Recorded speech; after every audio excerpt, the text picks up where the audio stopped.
Available ہے، کوئی مسئلہ ہی نہیں رہا۔ انبیاء علیہ السلام اپنا پیشاب نہیں روک سکتے، کیا ایسے الفاظ استعمال کرنا کہ کیے بغیر بھی توحید بیان ہو سکتی ہے؟ جی، اگر حضرت ابوبکر سے توحید بیان نہیں ہوئی یہ کہ بغیر کہ جو محمد کی عبادت کرتا تھا جان لے کے محمد مر چکے، یہ کون سی آیت حضرت ابوبکر نے پڑھی اور کون سی حدیث تھی؟ یہ آیت تو کچھ اور تھی۔ تو جب لوگ یہ کہیں گے کہ بابوں نے سمندر روکا ہوا ہے، تو پھر ہم یہ کہیں گے کہ کوئی بابا ہو، کوئی بزرگ ہو، کوئی بڑے سے بڑی ہستی ہو، وہ اپنا پیشاب نہیں روک سکتی، اس میں کوئی توہین والی بات نہیں ہے۔ ہاں، آپ کو اگر یہ مثال معیوب لگتی ہے وہ آپ کا رائٹ ہے، نہ تو یہ گستاخی ہے نہ مثال غلط ہے۔ غلط کرنے کے لیے آپ کو یہ ثابت کرنا پڑے گا کہ انسان قادر ہے کہ وہ اپنی نیند بھی روک سکتا ہے، اپنا پیشاب بھی روک سکتا ہے، کھائے پیے بغیر بھی زندہ رہ سکتا ہے۔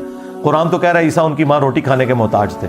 اب اس سے کوئی یہ رزن نکالے کہ یا اللہ تو نے روٹی کو افضل کہہ دیا، عیسیٰ کو نیچے کر دیا، تو کوئی اور مثال بیان کر دیتا تو چھوڑ دے۔ اس میں میری ایک ویڈیو تفصیلی ریکارڈ ہو چکی ہے۔ میری زندگی میں خواہش تھی کہ میں بالکل انبیاء والی توحید جو ہے نا مرنے سے پہلے ایک دفعہ بیان کر دوں، وہ میں نے ریکارڈ کرا دی 1.5 گھنٹے میں۔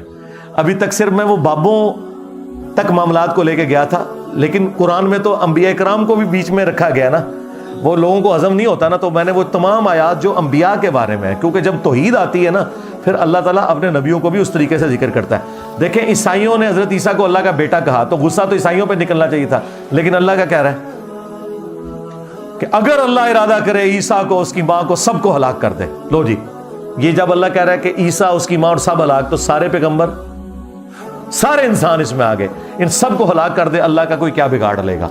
اب مجھے بتائیں ان پیغمبروں کا، ان بزرگوں کا، صحابہ اہل بیت کا کیا قصور ہے جن کو اللہ کہہ رہا ہے میں ان سب کو ہلاک کر دوں؟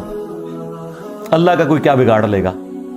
تو یہ غصہ نکالا ہے ان عقائد کے اوپر، نہ کہ عیسیٰ ابن مریم کے اوپر اور انبیاء کے اوپر۔ تو اس میں کوئی توہین والا پہلو نہیں ہے۔ جس طرح حضرت ابوبکر نے کوئی رسول اللہ کی توہین نہیں کی، یہ کہہ کہ جو محمد کی عبادت کرتا تھا جان لے کے محمد مر گئے، اور جو اللہ کی عبادت کرتا ہے وہ جان لے کے اللہ زندہ ہے۔ مجھے بتائیں صحابہ میں کون نبی علیہ السلام کی عبادت کرتا تھا؟ کیوں فرضی جملہ بولا؟ تاکہ رسول اللہ کو کوئی خدا نہ مان لے، جس طرح جیزس کرائسٹ کو مان لیا۔ اس طرح ہر زمانے میں جب نئے نئے فتنے اٹھتے ہیں نا، تو ان فتنوں کو دبانے کے لیے یہ قرآن پاک کی تشریحات کیوں لکھی جاتی ہیں، احادیث کی شروحات کیوں لکھی جاتی ہیں؟ اس لیے کہ اس زمانے کے ایشوز کو ایڈریس کیا جائے۔ آپ نے یہ اصولی بات کرنی ہے کہ جو یہ بات کی ہے یہ قرآن و سنت کے خلاف ہے یا نہیں، یہ بتائیں۔ اگر نہیں ہے تو پھر قرآن میں تو واضح ہے، نبی تم کہہ دو نہ میں اپنے نفع کا مالک ہوں نہ نقصان کا۔ سورہ الاعراف آیت نمبر 188۔ بتائیں ایک نبی کے نفع کی کون کون سی چیزیں ہیں؟ آکسیجن، روٹی، ٹوائلٹ، نیند، یہ ہر انسان کے نفع کی چیز ہے، اور اگر یہ نہ ایڈریس ہو تو یہ نقصان بن جائے گی۔ اور قرآن کہہ رہا ہے اے نبی تم کہہ دو میں نہ اپنے نفع کا مالک ہوں نہ نقصان کا۔ چونکہ ہم نے اللہ کی قدر نہیں کی ہے اس لیے ہمیں یہ باتیں آکورڈ لگتی ہیں، ورنہ یقین جانے کہ یہ جو توحید ہے یہ قرآن و سنت میں بالکل فٹ ان بیٹھتی ہے۔ جب آپ یہ کہیں گے نا کہ فلانے بابے نے سمندر روکا ہوا ہے، پھر ہم یہ آگے سے کہیں گے کہ کوئی اپنا پیشاب بھی نہیں روک سکتا۔ بکواس تو آپ لوگوں نے کی ہے نا، ہم تو ریبٹل کر رہے ہیں نا، یہ ہمیں کہنا پڑے گا۔ جب لوگ جیزس کرائسٹ کو خدا کا بیٹا مانیں گے نا تو ابوبکر کو خود سے یہ جملہ بولنا پڑے گا کہ جو محمد کی عبادت کرتا تھا جان لے محمد مر چکے۔ اور یہ بخاری شریف میں کم از کم 8 جگہ پہ یہ حدیث ہے۔ آیت جو پڑھی ہے اس کا یہ ترجمہ نہیں تھا، آیت تو یہ تھی کہ محمد تو نہیں مگر ایک رسول، اگر مر جائے تو کیا دین سے الٹے قدم پھر جاؤ گے یا قتل کر دیے جائیں گے؟ بس یہ تھا۔ قرآن میں کہاں لکھا ہوا ہے کہ جو محمد کی عبادت کرتا ہے وہ جان لے کہ ان قریب محمد نے فوت ہو جانا ہے؟ کوئی نہیں لکھا ہوا۔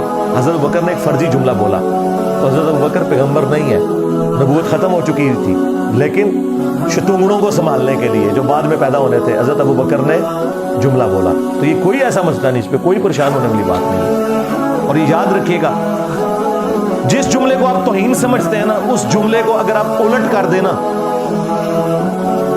اور وہ جملہ بالکل ٹھیک ہے، مثلاً آپ اگر یہ کہتے ہیں کہ کوئی شخص اپنا پیشاب روک سکتا ہے اللہ کی انٹروین کیے بغیر بھی، اگر یہ جملہ صحیح ہے نا تو آپ گستاخی کا الزام میرے پہ لگا دیں، لیکن آپ خود بھی مانیں گے کہ جملہ صحیح نہیں ہے، کوئی نہیں روک سکتا۔ تو یہ عقیدہ تھا، اس کو مثال سے بیان اس لیے کیا کہ بھائی جب آپ یزید کو رحمت اللہ علیہ کہو گے رضی اللہ عنہ کہو گے تو پھر خلافت و ملوکیت تو آئے گی. ہاں جب سیاست معاویہ زندہ باد کا نعرہ لگاؤ گے پھر جنگ جمل صفین نہروان تو ڈسکس ہوں گی. تمہیں کیا تکلیف تھی کہ تم ایک ایسے شخص کا دفاع کرتے جس کی وجہ سے امت کا نقصان ہوا ہے؟ پھر انجینئر صاحب کا کربلا والا ریسرچ پیپر تو آنا تھا. جب تم کہو گے کہ فلانے بابے نے جو ہے وہ پل راویدہ پکڑے ہے، فلانے نے جناب فلانا پل سنبھالے ہے، فلانے نے سمندر روکیا ہے کہ وہ چڑھ نہ آئے، پھر ہم نے کہا تھا کوئی اپنا پیشاب روک کے بتا دے. یہ باتیں کورلیٹڈ ہیں.